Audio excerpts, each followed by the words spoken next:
2. History.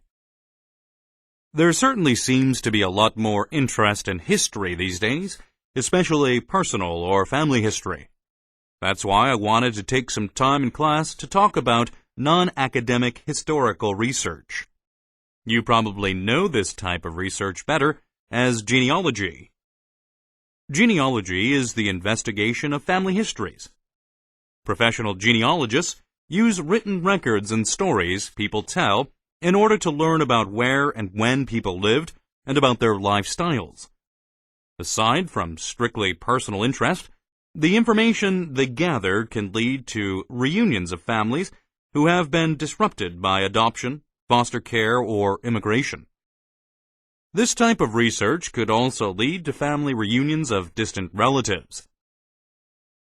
But professionals as well as people who undertake genealogy as a hobby have to be careful. Genealogical investigations are not always based on reliable data. Well, before we talk about unreliable data, maybe we should list some different kinds of data that someone might look at when they do this kind of research. People might use census returns, birth, death, and marriage records, and even maps to determine when, where, and how relatives lived.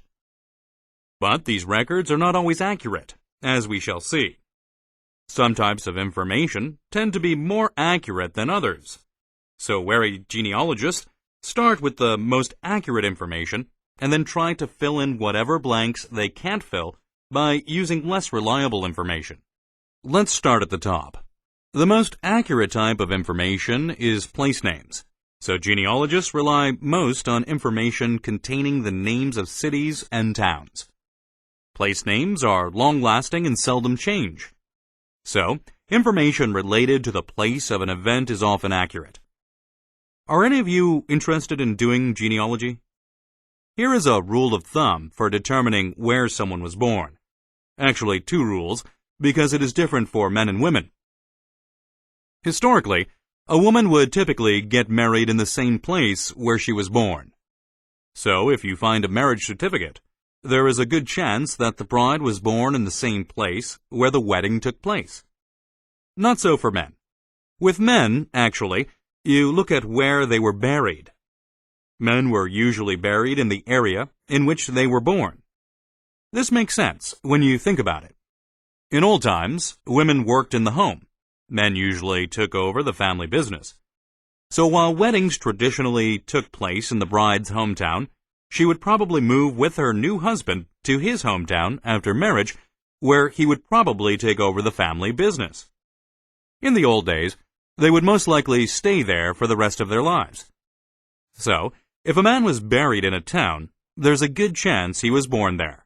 But for women, better to examine her marriage certificate to find out where she was born. Then we have names. Even names are not as reliable as you might think. Surnames, or what most people refer to as last names, are more reliable than first names, but not by much. Surnames have so many differences in spelling, it is difficult to tell whether people were related or not. Now, we wouldn't use first names to determine if people were related, but we still might be misled by first names. For one thing, they are really trendy. You get a lot of the same names recurring within each generation. Nicknames were common too.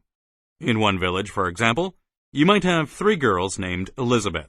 One goes by Beth, one by Lizzie, and one by Betty. On this census return, unfortunately, they are all Elizabeth, and they've all got brothers Jack, John, and Jonathan. Another complication is that sometimes the same name will reappear in the same family, even in the same generation. This is because, long ago, many children died in their infancy, and parents would often recycle the name when the next baby of the same gender was born. So baby Mary died at birth, and then another baby Mary came along who survived. Both go into the record books. The least reliable information of all is dates. You can't even trust the dates that were reported on census returns. For one thing, people lie about their age. And another problem in the past was that census takers weren't very accurate either. They didn't want to be bothered with lots of different data to manage, so they would round people's ages off to the nearest 5. Number 1. According to the speaker, what can be inferred about genealogical research?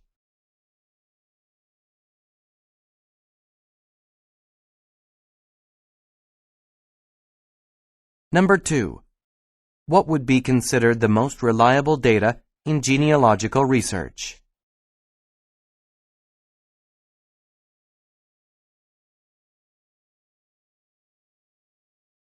Number 3. What does the professor imply about women after they get married?